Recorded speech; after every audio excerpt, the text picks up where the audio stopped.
ایمان افروز واقعہ۔ ایک بچے کے ایمان کی آزمائش۔ مسند احمد میں ہے، رسول اللہ صلی اللہ علیہ وسلم نے فرمایا کہ پہلے زمانے میں ایک بادشاہ تھا، اس کے ہاں ایک جادوگر تھا۔ جب جادوگر بوڑھا ہوا تو اس نے بادشاہ سے کہا کہ میں اب بوڑھا ہو گیا ہوں اور میری موت کا وقت قریب آ رہا ہے، مجھے کوئی بچہ سونپ دو، میں اسے جادو سکھا دوں۔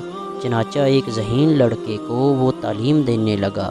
لڑکا اس کے ہاں جاتا تو راستے میں ایک راہب کا گھر پڑتا، جہاں وہ عبادت میں اور وعظ و نصیحت میں مشغول ہوتا۔ یہ بھی کھڑا ہو جاتا اور اس کے طریقہ عبادت کو دیکھتا اور وعظ کو سنتا، آتے جاتے رہ جہاں رک جایا کرتا تھا۔